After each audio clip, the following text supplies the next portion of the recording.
Brent Barnett here on Brownfield Ag News at the 2025 Borlaug International Dialogue in Des Moines.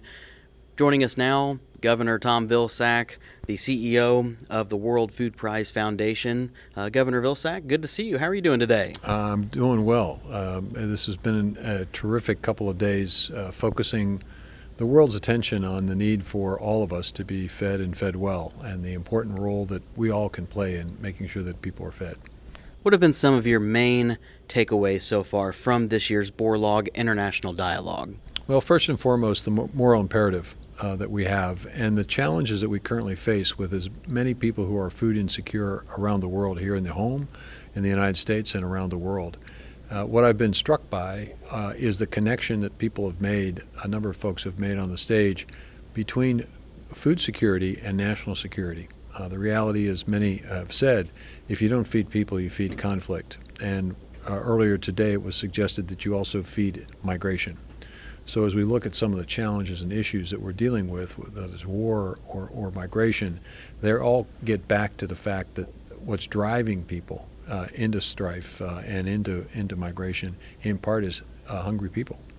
And we need to make sure that we understand that connection, because I think that can then drive the kinds of policies, investments, partnerships, and the leverage of those partnerships to try to address world hunger. As you and I talk on a Wednesday, there was a press conference earlier this morning. Some former laureates, World Food Prize winners, urging a bold call to action regarding food security. What were some of your takeaways from that press conference? Well, first of all, understanding that there are two aspects of this. There's the aspect of actually feeding people today who are hungry. And that's why they requested a doubling of emergency assistance and relief. Because the fact is, if we aren't dealing in these crisis areas, either as a result of a natural disaster or as a result of conflict, we will see a lot of hungry people, a lot of angry people, and that increases strife. Secondly, we also have to be looking longer term. The fact is, the world population is going to continue to increase, which means that if we're not dealing with innovation, we're not dealing with continued productivity of agriculture and continued enhancement of that productivity, we may never get to a point where we have sufficient and adequate food in the future, as we do today, to be able to feed the world. And that would be an even more catastrophic circumstance. So we have to not only double down on emergency assistance, we also have to invest in innovation, which is why part of what we'll do here at the World Food Prize and part of the dialogue is our Innovate for Impact Award, where we're encouraging startup companies to let us know what kind of innovation they're working on. And that's why we've heard a lot of innovation taking place and discussed at the Borlaug Dialogues today. During that press conference this morning, I believe it was 2010 laureate David Beckman who said that progress on the hunger crisis has stalled. How alarming is that when you hear that? Well, again, the connection between not feeding people and conflict and war. The fact that several members of panels have suggested that now, for the first time in a while, food is being used as a weapon of war. Whether it's Russia invading Ukraine and basically bombing and making it more difficult for the Ukrainian farmers to do what they do and do very, very well, or whether it's a circumstance in Africa where food is available but is prevented from getting to people who are hungry by virtue of folks who have who are involved in a civil war or conflict. They're real life consequences, and that makes all of us less safe. And it also forces people to leave from their homes and to try to go to a better place, and that's all the migration challenges that are faced in the world. So it's a call to action that the laureates have made. It's an understanding of the important role that farmers play in equipping farmers to continue to meet the needs of the world in terms of food, and making sure that the food is accessible, that it's affordable, that it's safe, it's nutritious. This is a challenge, and it's one I think we're up to, but we have to make sure people are aware, and we have to have the right policies. Carrie Fowler, a laureate, past laureate as well, said that the world doesn't feed people, farmers feed people or produce food. When you look at the landscape currently for farmers, what challenges are they trying to work through? Well, I was struck by the panel's concern about the safety of farmers, particularly in these war-torn areas where farmers are in the crosshairs, and how we ought to be making a specific statement worldwide that farmers should never be in the middle of conflict, that they should not be the the enemy that people go after.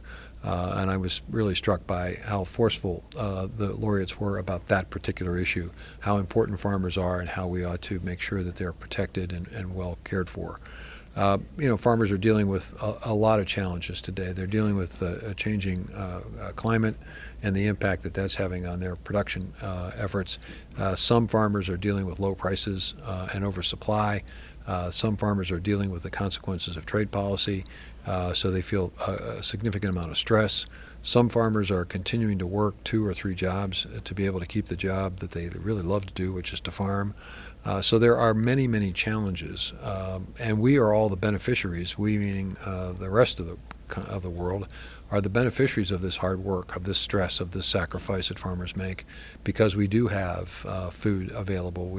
Certainly in this country, it's accessible, and for most it's affordable, and with a little bit of government help, it can be more affordable.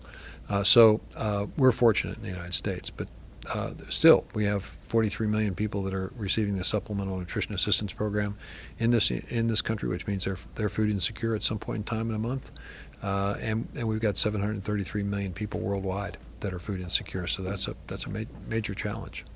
As these hunger issues continue globally, how important will it be to get youth and young leaders more involved?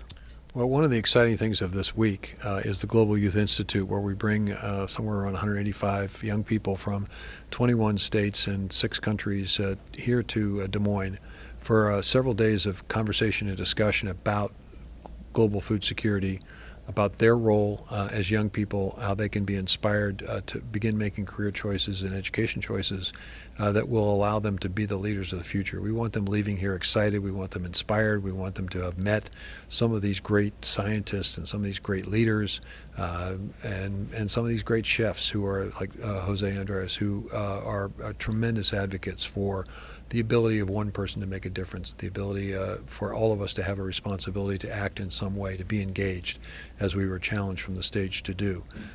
What the World Central Kitchen is doing with Jose's leadership is just extraordinary. When you think about hundreds of thousands of meals being served in places like Gaza, millions of meals being served in places like Ukraine, and being it done with volunteers and purchasing as much as they can from local producers, it's an incredible story, and it's one that inspires these young people. They want to figure out how they can do what Jose is doing. They can figure out what they can do at the local food bank or the local pantry or as a volunteer at the World Food Prize Foundation. They're excited and interested, and they're going to go hopefully back to their home states charged up to be engaged.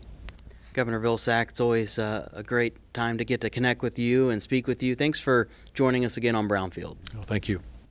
Again, Tom Vilsack, CEO of the World Food Prize Foundation. I'm Brent Barnett reporting from the Borlaug International Dialogue in Des Moines.